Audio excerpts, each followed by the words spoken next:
मूळचे शिवसैनिक असलेले बच्चू कडू यांनी विधान परिषदेच्या आमदारकीसाठी आता घर वापसी केली आहे आणि फक्त घर वापसीच केलेली नाहीये तर त्यांचा प्रहार जनशक्ती पक्षही शिवसेनेत विलीन केलाय। मी शेतकरी, मजूर आणि दिव्यांगांच्या हितासाठी हा निर्णय घेतलाय असं बच्चू कडू यांनी सांगितलंय। काल परवाच्या चर्चेत बच्चू कडू यांचे सर्व मुद्दे शिवसेनेने स्वीकारलेत। बच्चू कडूंनी हमी भावामध्ये सुधारणा करणं, लाडक्या बहिणींमध्ये विधवा बहिणी असूनही वंचित आहेत, एकनाथ शिंदे यांनी दिव्यांग मंत्रालय स्थापन केलं पण अजून त्याचं बळकटीकरण झालेलं नाही, हे मुद्दे मांडले होते। हे सगळे मुद्दे मान्य केल्यामुळे शिवसेनेत प्रवेश करत असल्याचं बच्चू कडू यांनी जाहीर केले। त्यामुळे बच्चू कडू यांना शिवसेनेत घेऊन एकनाथ शिंदे यांनी मास्टर स्ट्रोक खेळलाय। पण हा केवळ एक पक्ष प्रवेश नाहीये, ही आगामी विधान परिषदेच्या निवडणुकीच्या आडून विधानसभा निवडणुकीसाठी आखलेली एक मोठी रणनीती आहे। बच्चू कडूंनी ही भूमिका का घेतली? पक्षात इच्छुकांची गर्दी असताना एकनाथ शिंदेंनी बच्चू कडूंना पक्षात घेऊन आमदारकी का दिली आणि यामागची राजकीय समीकरणं काय आहेत तेच या व्हिडिओतून समजून घेऊयात। नमस्कार, मी कोमल आचरेकर आणि तुम्ही पाहत आहात महाराष्ट्र टाइम्स ऑनलाईन। या व्हिडिओला सुरुवात करण्यापूर्वी एक महत्त्वाची आठवण, जर महाराष्ट्र टाइम्सचे YouTube चॅनल तुम्ही अजूनही सबस्क्राइब केलं नसेल तर ते लगेच करा। महाराष्ट्र विधान परिषदेच्या रिक्त होणाऱ्या 9 जागांसाठी 12 मे रोजी मतदान होणार आहे। या निवडणुकीसाठी 30 एप्रिल ही उमेदवारी अर्ज दाखल करण्याची शेवटची तारीख होती। सर्वपक्षीय इच्छुकांची धाकधूक त्यामुळे वाढली होती। या निवडणुकीमध्ये शिवसेनेचे मुख्य नेते आणि राज्याचे उपमुख्यमंत्री एकनाथ शिंदे यांनी धक्कातंत्राचा अवलंब केल्याचं पाहायला मिळालं। प्रहार जनशक्ती पक्षाचे अध्यक्ष बच्चू कडू यांना शिवसेना पक्षाकडून विधान परिषद निवडणुकीच्या रिंगणात उतरवण्यात आले। प्रहारचं शिवसेनेत विलीनीकरण करून बच्चू कडू हे शिवसेनेकडून विधान परिषदेचे उमेदवार आहेत। अमरावतीचे आक्रमक नेते आणि सर्वसामान्यांचे कैवारी म्हणून ओळखले जाणारे बच्चू कडू यांनी अधिकृतपणे शिवसेनेचा धनुष्यबाण आता आपल्या हाती घेतलाय। बच्चू कडू हे नेहमीच त्यांच्या हटके आंदोलनांसाठी प्रसिद्ध राहिले। प्रहार जनशक्ती पक्ष हा त्यांचा स्वतंत्र बाणा होता, पण आता त्यांनी शिवसेनेत पक्षप्रवेश केलाय। बच्चू कडू यांनी स्पष्ट केलं की त्यांनी मांडलेल्या सर्व अटी आणि चर्चा या शिवसेनेनं मान्य केल्यात। विशेषतः दिव्यांग मंत्रालय आणि शेतकऱ्यांच्या प्रश्नावर सरकारने दिलेल्या शब्दाची पूर्तता करण्यासाठी त्यांनी हे पाऊल उचलले। प्रहार जनशक्ती हा राजकीय पक्ष शिवसेनेत आता विलीन होतोय। प्रहार सामाजिक संघटना आणि प्रहार दिव्यांग संघटना या सामाजिक कार्य करणाऱ्या संघटना मात्र आता कायम राहणार आहेत। शिवसेना पक्ष कसा वाढेल यासाठी प्रयत्न करणार असल्याचंही बच्चू कडू यांनी सांगितले। अंगातील प्रत्येक थेंब जितका पक्षासाठी धावणार आहे तितकंच शिवसेनेत प्रवेश करत असलो तरी शेतकऱ्यांच्या, दिव्यांगांच्या प्रश्नावर कोणतीही तडजोड केली जाणार नाही असंही बच्चू कडू यांनी स्पष्टपणे सांगितलंय। मूळ शिवसैनिक राहिलेल्या बच्चू कडू यांनी बाळासाहेब ठाकरेंना एक पत्र लिहिलं होतं। शेतकरी कर्जमाफी आणि कापसाच्या हमीभावाची या पत्रातून मागणी करत बच्चू कडू यांनी शिवसेनेला रामराम ठोकला होता। त्यानंतर त्यांनी 1999 मध्ये प्रहार जनशक्ती पक्षाची स्थापना केली। विधानसभा आणि लोकसभा निवडणुकीत या पक्षाची मोठी भूमिका राहिलेली आहे। अचलपूर मतदारसंघात बच्चू कडू हे स्वतः 4 वेळा निवडून आले होते। महाविकास आघाडी सरकारमध्ये ते राज्यमंत्रीही होते। उद्धव ठाकरे यांच्या शिवसेनेत फूट पडल्यानंतर त्यांनी एकनाथ शिंदे यांची साथ दिली होती। एकनाथ शिंदेंसोबत ते गुवाहाटीला देखील गेले होते। मात्र बच्चू कडू यांना 2024च्या विधानसभा निवडणुकीत पराभवाचा सामना करावा लागला। भाजपचे प्रवीण तायडे यांनी बच्चू कडू यांचा 12,131 मताच्या फरकानं पराभव केला होता। या पराभवानंतर सुद्धा बच्चू कडू हे शेतकरी कर्जमाफी आणि इतर मुद्द्यांवरून चर्चेत राहिले।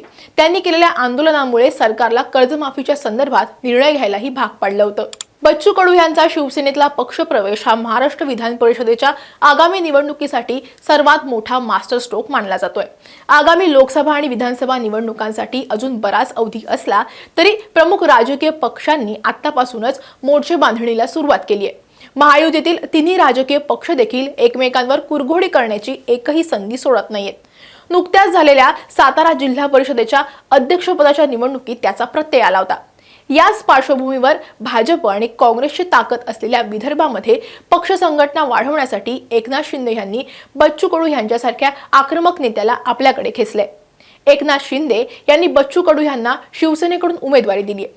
बच्चू कडूंसोबत त्यांचे समर्थक आणि कार्यकर्त्यांची मोठी फळी देखील आहे। त्यांच्या प्रवेशामुळे पश्चिम विदर्भात विशेषतः अमरावती विभागात शिवसेनेची ताकद आता दुपटीने वाढणार आहे। बच्चू कडू यांच्या शिवसेना प्रवेशामुळे अमरावती, अकोला आणि यवतमाळ पट्ट्यात बच्चू कडू यांचं मोठं वलय आहे। याचा थेट फायदा शिवसेनेला आगामी विधानसभा निवडणुकीत होणार आहे।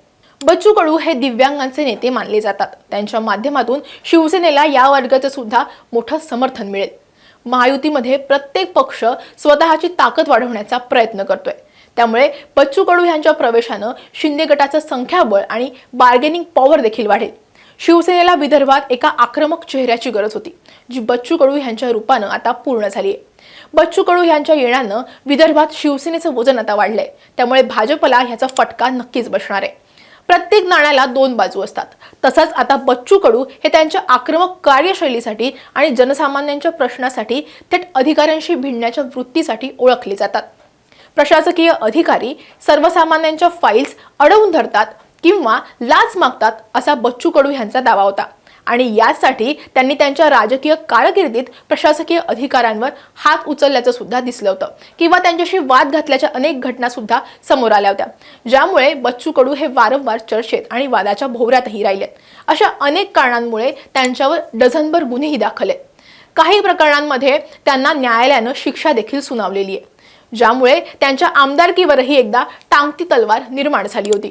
सरकारला अधूनमधून घरचा आहेर देणाऱ्या बच्चू कडू यांना आता पक्षाच्या शिस्तीत राहावं लागणार आहे. दुसरीकडे महायुतीत त्यांना ज्या भाजपच्या कार्यपद्धतीवर निशाणा ते साधत आलेले आहेत त्या भाजपशीच आता जुळवून घ्यावं लागणार आहे. तसंच अमरावतीमध्ये बच्चू कडू आणि नवनीत राणा आणि रवी राणा या दाम्पत्यामध्ये राजकीय वर्चस्वाचा आणि वैयक्तिक आरोपांचा मोठा संघर्ष राहिलाय. 2024च्या लोकसभा निवडणुकीत हा वाद अगदी टोकालाही गेला होता. भाजपच्या तिकिटावर निवडणूक लढणाऱ्या नवनीत राणा यांच्या उमेदवारीला बच्चू कडू यांनी उघड विरोधही केला होता. त्यामुळे राजकीय वैर असणाऱ्या राणांसोबत महायुतीत बच्चू कडू यांना आता जुळवून घ्यावं लागणार आहे. बच्चू कडू यांच्या शिवसेना पक्षप्रवेशाच्या निर्णयावर आता विरोधक देखील टीका करताना दिसतात. महाविकास आघाडीला हा एक मोठा धक्काही मानला जातोय, कारण बच्चू कडू अनेकदा सरकारवर टीका करत होते, पण आता ते थेट सत्तेच्या मुख्य प्रवाहात सामील झालेत. तसंच शिवसेनेतील जुन्या निष्ठावंतांना बच्चू कडूंच्या येण्यानं आपल्या पदांची सुद्धा आता भीती वाटू शकते, कारण बच्चू कडू यांना मंत्रिमंडळ विस्तारात एखादं मंत्रिपद मिळण्याची सुद्धा शक्यता वर्तवली जाते. 2022 मध्ये बच्चू कडू एकनाथ शिंदेसोबत गेले. त्यानंतर त्यांना मंत्रिपद मिळण्याची आशा होती, पण त्यावेळी त्यांना मंत्रिपद मिळालं नव्हतं. आता तरी कोणतंही मंत्रिपद मागितलेलं नाही अशी प्रतिक्रिया बच्चू कडू देत असले तरी आगामी काळात एकनाथ शिंदेंकडून त्यांना मंत्रिपद मिळण्याची शक्यता नाकारता येत नाहीये. त्यामुळे शिवसेनेत बच्चू कडू यांच्या येण्यामुळे नाराजीही वाढू शकते. आता ही पक्षातली नाराजी बाजूला ठेवून पक्षात संतुलन राखणं हे एकनाथ शिंदेसाठी एक मोठं आव्हान असेल. त्यामुळे बच्चू कडू यांचा शिवसेना प्रवेश हा केवळ एका व्यक्तीचा पक्षप्रवेश नाहीये, तर ते महाराष्ट्राच्या राजकारणातील बदलत्या राजकीय समीकरणांची आणि आगामी 2029च्या विधानसभा आणि लोकसभा निवडणूक राजकीय पक्ष स्वबळावर लढण्याची नांदीच म्हणायला हवी.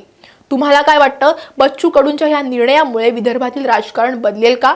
बच्चू कडू यांच्या शिवसेनेत प्रवेश करण्याच्या निर्णयाबद्दल तुम्हाला काय वाटतं? त्या प्रतिक्रिया आम्हाला कमेंटमध्ये नक्की कळवा. हा व्हिडिओ आवडला असेल तर लाईक आणि शेअर करा. असेच व्हिडिओ पाहण्यासाठी आमचं महाराष्ट्र टाइम्सचं यूट्यूब चॅनल सबस्क्राईब करा. आम्हाला फेसबुक, इंस्टाग्रामवरती फॉलो करा आणि हा व्हिडिओ तुम्ही शेवटपर्यंत पाहिलात त्यासाठी धन्यवाद.